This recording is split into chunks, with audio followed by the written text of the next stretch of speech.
जरा सोचिए, अगर हमारी कारें आपस में बात कर पातीं तो मतलब एक दूसरे को आने वाले खतरों के बारे में पहले ही बता दें, ट्रैफिक जैम से बचने का रास्ता सुझाएं और हमारे सफर को पहले से कहीं ज्यादा सुरक्षित और स्मार्ट बना दें।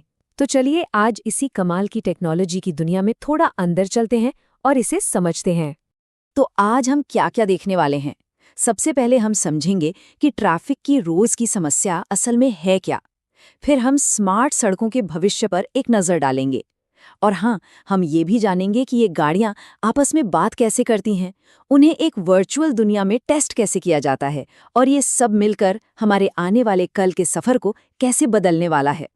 तो चलिए शुरुआत उस चीज से करते हैं जिससे हम सब रोज परेशान होते हैं, ट्रैफिक। आखिर हमारी सड़कें इतनी जाम और इतनी खतरनाक होती क्यों जा रही हैं? तो सवाल ये उठता है कि क्या हमारे रोज के आने जाने का कोई बेहतर, कोई स्मार्ट तरीका नहीं है, क्योंकि जो सिस्टम अभी चल रहा है वो तो अब अपनी लिमिट तक पहुंच चुका है। अगर हम देखें तो हमारी सड़कों पर 3 बड़ी दिक्कतें हैं। एक, गाड़ियां लगातार बढ़ती जा रही हैं। दूसरा, इन गाड़ियों के बीच जानकारी का कोई लेन देन नहीं है, कोई तालमेल नहीं है। और तीसरा, हमें सड़कों पर बेहतर सुरक्षा की बहुत ज्यादा जरूरत है। ठीक है, तो प्रॉब्लम तो हमने समझ ली।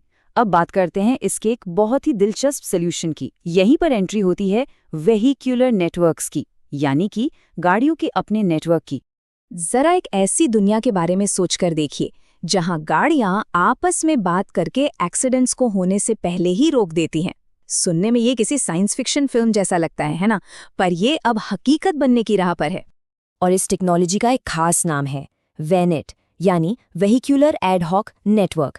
आसान भाषा में कहें तो ये चलती फिरती गाड़ियों का अपने आप बना हुआ एक वायरलेस नेटवर्क है। ये नेटवर्क उन्हें एक दूसरे से सीधे जानकारी शेयर करने की पावर देता है। तो ये गाड़ियों का सोशल नेटवर्क ये काम कैसे करता है? सुनने में तो बहुत कमाल का लग रहा है। चलिए अब इसको थोड़ा और करीब से समझते हैं। देखिए, ये सब कुछ होता है पलक झपकते ही। मान लीजिए एक गाड़ी को सड़क पर बर्फ दिखती है या उसके आगे वाली गाड़ी अचानक से ब्रेक लगा देती है, तो वो गाड़ी 1 सेकंड के अंदर एक वार्निंग मैसेज हवा में ब्रॉडकास्ट कर देती है और आसपास की सभी गाड़ियों को वो अलर्ट फौरन मिल जाता है, जिससे उन्हें संभालने का कीमती वक्त मिल जाता है। अब आप शायद सोच रहे होंगे कि ये इंटरनेट जैसा ही है।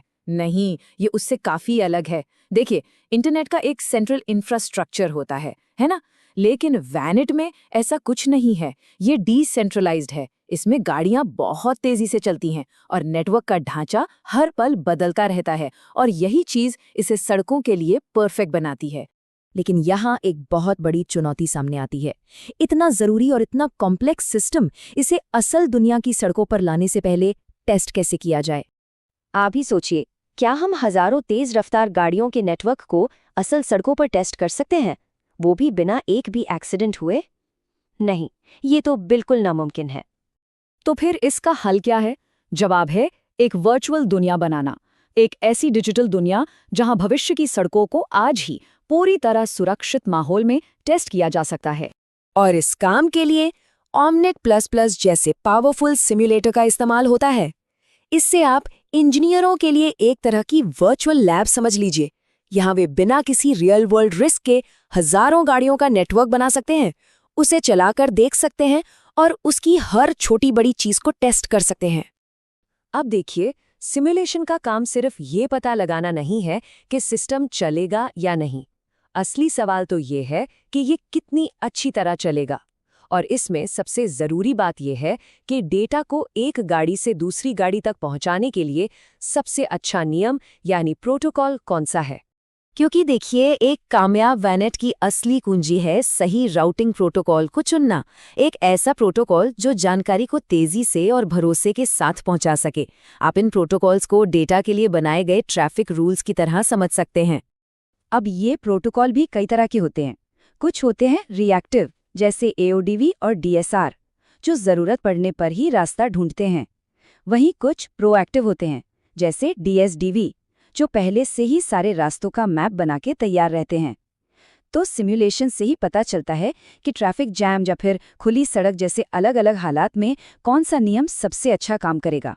और सिमुलेशन का असली जादू यही है। हम इन सभी प्रोटोकॉल्स को टेस्ट करके ये माप सकते हैं कि किसमें मैसेज सबसे ज्यादा बार और सही तरीके से पहुंचते हैं, और इसी डेटा के आधार पर इंजीनियर सबसे बेहतर टेक्नोलॉजी चुन पाते हैं। तो हमने टेक्नोलॉजी समझ ली, टेस्टिंग समझ ली, पर इन सब का मतलब क्या है? हमारी जिंदगी पे इसका क्या असर पड़ेगा? चलिए अब इस पर बात करते हैं। बात सीधी सी है, ये सिमुलेशन ही वो सबसे जरूरी कदम है जो ये पक्का करते हैं कि भविष्य की हमारी स्मार्ट सड़कें सिर्फ स्मार्ट ही ना हों, बल्कि पूरी तरह से सुरक्षित और कुशल भी हों। तो कनेक्टेड गाड़ियों का वादा बिल्कुल साफ है। हमें मिलती हैं ज्यादा सुरक्षित सड़कें, क्योंकि एक्सीडेंट रोके जा सकते हैं। हमें मिलता है बेहतर ट्रैफिक फ्लो, मतलब कम जाम, और हमें मिलता है रियल टाइम अलर्ट्स के जरिए एक शानदार कम्युनिकेशन। याद है हमने शुरू में किन समस्याओं की बात की थी? ये बिल्कुल उसी का जवाब है। तो जाते जाते एक बड़े सवाल के साथ आपको छोड़ते हैं। जरा सोचिए, जब सिर्फ गाड़ियां ही नहीं बल्कि ट्रैफिक लाइट्स, सड़कें, मतलब पूरा का पूरा शहर ही रियल टाइम में आपस में बात करने लगेगा, तब क्या कुछ मुमकिन नहीं होगा? ये वो भविष्य है जिसे आज बनाया जा रहा है।